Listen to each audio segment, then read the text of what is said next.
Fascinating, isn't it?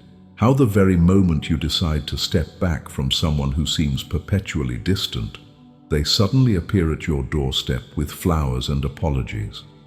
Why avoidants feel panic when you stop reaching out is one of the most paradoxical phenomena in human relationships.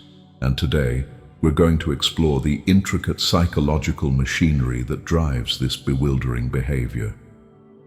Have you ever found yourself caught in this maddening dance where the more space you give someone, the more desperately they seem to need you? Did you ever wonder why the person who couldn't return your calls suddenly becomes a master communicator the moment you stop trying? This peculiar reversal of roles isn't mere coincidence or manipulation, though it certainly feels that way when you're on the receiving end. It's the result of two powerful psychological forces working in perfect, torturous harmony: reactance and loss aversion. These aren't just fancy terms psychologists use to sound important at dinner parties. They're fundamental aspects of human nature that explain why your avoidant partner transforms from an emotional ghost into a love-struck poet the moment you decide you've had enough. You see, the avoidant individual has spent years, perhaps decades, constructing an elaborate emotional fortress. They've convinced themselves that independence is not just preferable, but essential for survival. Their nervous system has been trained to interpret closeness as danger, intimacy as suffocation, and your persistent attempts at connection as threats to their very identity. But here's where it becomes deliciously ironic. The moment you stop trying to breach their walls, those same walls begin to feel less like protection and more like a prison. In the next few minutes together, we're going to unpack the psychological mechanisms that drive this behavior. We'll explore real stories that illuminate these patterns, understand why your withdrawal triggers such intense reactions, and most importantly, learn how to navigate these treacherous emotional waters without losing yourself in the process. You'll discover why the avoidant person in your life isn't necessarily playing games with your heart, even though it certainly feels that way. Instead, they're often just as confused and frustrated by their own reactions as you are. We'll examine how reactance theory explains their sudden urgency when you become unavailable, and how loss aversion makes them value what they're about to lose far more than they ever valued what they had. You'll understand why timing is everything in these relationships, and how your own actions inadvertently trigger deep-seated fears that even they don't fully comprehend. By the end of our exploration, you'll have practical strategies for dealing with this pattern, whether you're trying to build a healthier dynamic with an avoidant partner or simply trying to maintain your sanity while navigating their complex emotional landscape. The truth is, understanding these patterns isn't just about managing difficult relationships. It's about understanding fundamental aspects of human psychology that affect us all. Because, if we're honest, we all have moments where we want what we can't have and take for granted what's freely given. The avoidant individual simply experiences these universal tendencies in more extreme and visible ways. Let me tell you about Margaret, a brilliant architect who could design spaces that made strangers feel at home but couldn't seem to let anyone get comfortable in her own emotional space. Margaret had been seeing David for 8 months, a relationship that felt like trying to hold water in cupped hands. She was affectionate and present one day, distant and unreachable the next. David, a patient man with a generous heart, had spent those months reaching out, planning dates, initiating conversations, and generally doing the emotional labor of two people. The pattern was exhausting but predictable. Margaret would pull away whenever things felt too intimate, too real, too much like the kind of relationship that might actually lead somewhere permanent. David would respond by trying harder, sending thoughtful messages, suggesting activities they could do together, essentially pursuing her emotional availability with the persistence of a salmon swimming upstream. And Margaret, feeling suffocated by his consistency, would retreat further into her fortress of independence. But then David met someone else at a conference. Nothing romantic happened, but talking to this other person reminded him what it felt like to have a conversation where he didn't have to carry the entire emotional weight. He realized how exhausted he'd become from constantly reaching across an ever-widening chasm. So he made a decision that surprised even him. He stopped reaching out to Margaret entirely. The silence lasted exactly 4 days. On the 5th day, Margaret called him 3 times, sent 2 long text messages, and showed up at his apartment with his favorite Thai food and an expression he'd never seen before: panic. The woman who had spent 8 months treating his affection like an unwelcome sales pitch was suddenly desperate for his attention.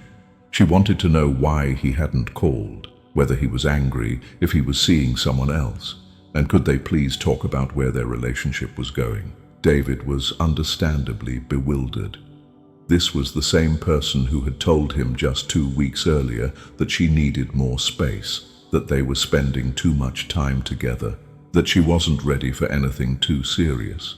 Now she was talking about the future, about commitment, about how much she valued what they had together. It was as if someone had replaced his avoidant girlfriend with her emotionally available twin sister. What Margaret was experiencing wasn't a sudden personality transplant or a calculated manipulation. Her panic was the result of reactance theory in action. When David stopped pursuing her, he inadvertently removed her freedom to choose distance. The space she had been fighting so hard to maintain was now being imposed on her from the outside, and her psyche rebelled against this perceived restriction of her options. You see, reactance theory suggests that when we feel our freedom to choose is being threatened or removed, we experience a powerful motivation to restore that freedom. Margaret had spent months managing her anxiety about intimacy by maintaining the option to pull away whenever things felt too intense. David's pursuit, while sometimes overwhelming, actually served a crucial function. It assured her that she could always choose closeness if she wanted it. His consistent availability made her feel in control of the relationship's emotional thermostat. But when David stopped reaching out, that control vanished. Suddenly, the choice to be close wasn't hers anymore. The distance she had been carefully maintaining wasn't a choice she was making. It was a situation being imposed on her. Her nervous system, already wired to detect threats to autonomy, interpreted his silence as a restriction of her freedom to choose connection when she felt ready for it. Simultaneously, loss aversion was amplifying every emotion she felt. Loss aversion is the psychological principle that explains why losing something feels roughly twice as painful as gaining the same thing feels good. Margaret hadn't properly valued David's consistent presence when it was freely available, but the moment it seemed to be disappearing, its absence felt catastrophic. The relationship she had been taking for granted suddenly seemed precious beyond measure. The attention she had found suffocating now felt essential. The future she had been too afraid to consider now seemed like something she couldn't bear to lose. This wasn't necessarily because she had discovered deeper feelings for David, though that might have been part of it. It was because her brain was now processing their relationship through the lens of loss rather than the lens of possession. This psychological shift is profound and often confusing for everyone involved. Margaret found herself experiencing emotions she hadn't felt in years: genuine fear of abandonment, desperate need for reassurance, and a willingness to be vulnerable that surprised her. David, meanwhile, was trying to make sense of this sudden transformation in someone he thought he knew. The cruel irony is that Margaret's panic, while genuine, often doesn't lead to lasting change in avoidant individuals. Once the immediate threat of loss passes, once they've secured their partner's renewed attention and commitment, the old patterns typically resurface.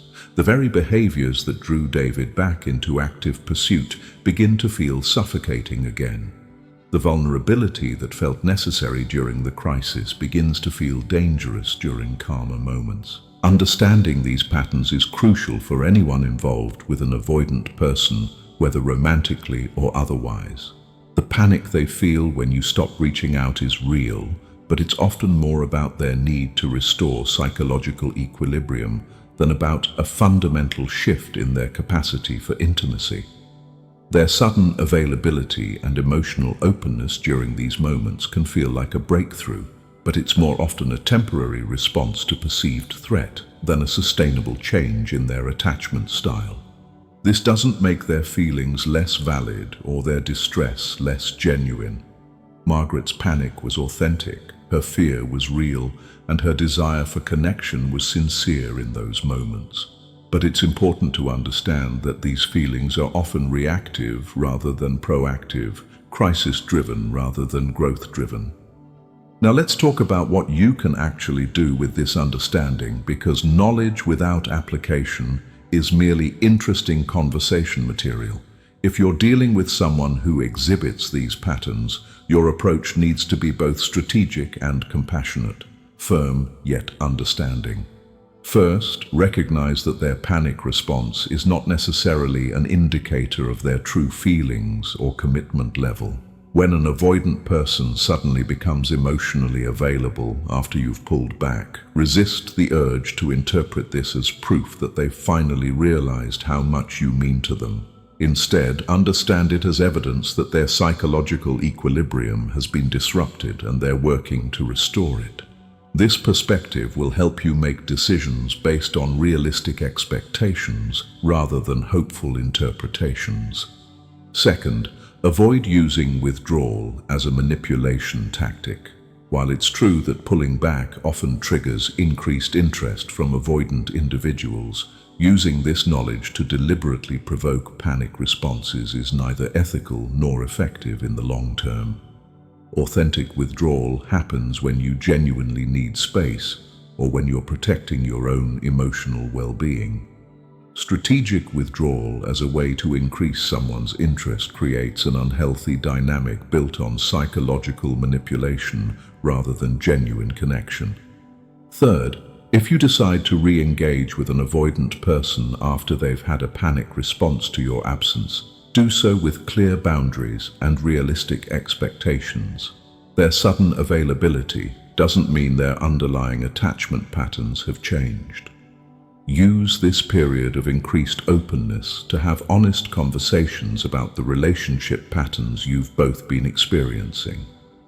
Address the cycle directly, their tendency to pull away when things feel too intimate, your tendency to pursue when they withdraw, and the mutual exhaustion this creates. Fourth, focus on consistency rather than intensity. Avoidant individuals often struggle with relationships that feel unpredictable or emotionally volatile. While their panic response might make you want to provide intense reassurance or dive deep into emotional conversations, this often backfires once their equilibrium is restored. Instead, offer steady, predictable availability without overwhelming intensity. Show them that emotional connection doesn't have to mean emotional chaos. Fifth, work on your own attachment patterns simultaneously.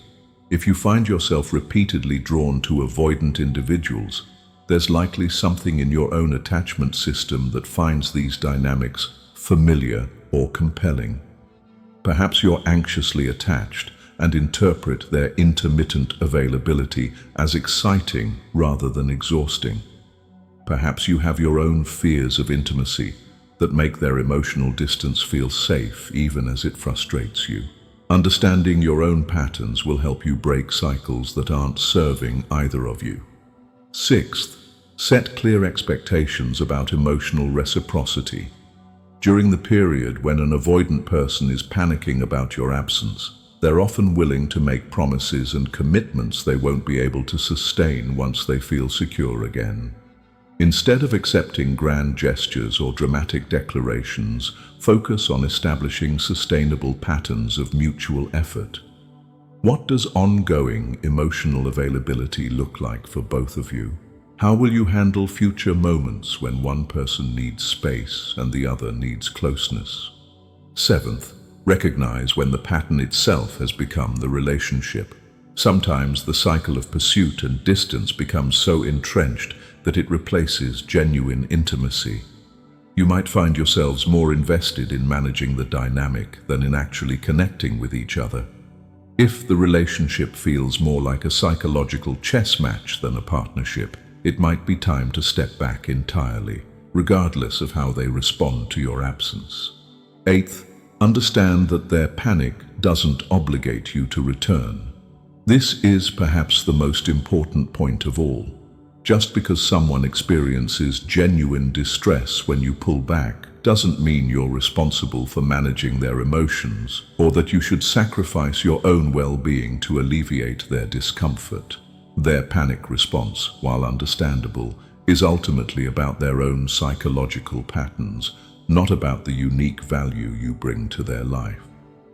The most challenging aspect of dealing with avoidant individuals is that their moments of greatest emotional availability often come during crisis rather than during calm.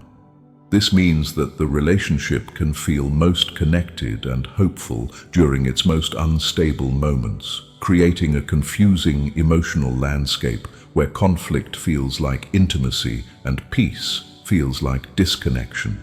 Understanding reactance theory and loss aversion helps explain these patterns, but it doesn't make them any less emotionally demanding to navigate. The person who couldn't make time for regular phone calls suddenly has hours to spend analyzing your relationship when they think you might be pulling away. The individual who struggled to express basic affection becomes eloquently emotional when faced with the possibility of loss. Remember that sustainable relationships are built on consistent mutual effort, not on cycles of crisis and reconciliation.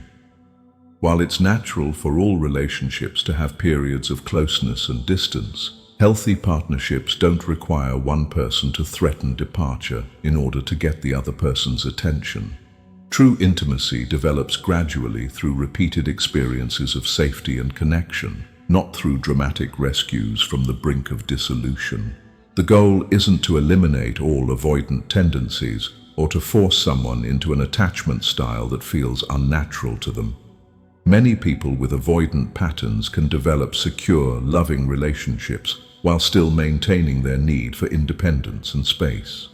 The key is creating dynamics where both people feel respected and valued, where space and closeness are negotiated rather than fought over, and where no one has to disappear in order to get their partner's attention. What we've explored today reveals something profound about human nature. We are all, to some degree, wired to want what we can't have and to undervalue what comes easily. The avoidant individual simply experiences these tendencies in more extreme ways, creating patterns that can be both maddening and heartbreaking for everyone involved. The panic they feel when you stop reaching out is genuine, but it's important to understand its source. It's not necessarily proof that they've suddenly discovered deeper feelings for you, though that might be part of it. It's evidence that their psychological equilibrium has been disrupted, that their sense of control over the relationship dynamic has been threatened, and that they're experiencing the full force of loss aversion for perhaps the first time in your relationship. This understanding should inform your response, but it shouldn't dictate it. You are not responsible for managing someone else's attachment patterns, no matter how much distress they experience, when you prioritize your own emotional well-being. Their panic doesn't obligate you to return to dynamics that were exhausting or unfulfilling for you. Compassion doesn't require self-sacrifice. If you choose to re-engage with an avoidant person after they've had this kind of response, do so with clear eyes and realistic expectations. Use their temporary availability to establish healthier patterns, but don't expect those patterns to maintain themselves without ongoing effort from both of you. Remember that crisis-driven intimacy is not the same as sustainable emotional connection. Most importantly, tend to your own attachment patterns with the same care and attention you've been giving to theirs. Ask yourself what drew you to someone who struggled with emotional availability in the first place. Examine whether you've been using their avoidance to avoid your own fears about intimacy. Consider whether the drama of this push-pull dynamic has been distracting you from the deeper work of building genuine emotional security. The most loving thing you can do, both for yourself and for them, is to refuse to participate in relationships that require constant crisis management. Choose people who can appreciate your presence without first needing to face your absence. Invest in connections that grow stronger through shared experiences of joy and discovery, not just through repeated cycles of separation and reunion. Your worth isn't determined by someone else's capacity to recognize it, and your love isn't more valuable because it was almost lost. You deserve relationships that feel like coming home, not like solving complex psychological puzzles. Trust that understanding these patterns will help you create healthier dynamics, whether that's with your current partner or with someone who can meet your emotional availability with their own. The panic they feel when you stop reaching out tells us something important about human psychology, but it tells us nothing diminished about your value or your right to expect genuine, consistent emotional reciprocity. Use this knowledge wisely, compassionately, and always in service of creating the kind of love that nourishes rather than exhausts the people brave enough to choose it. If you believe this video might help someone dear to you, share it with them. A small gesture on your part could mean the world to a friend in need.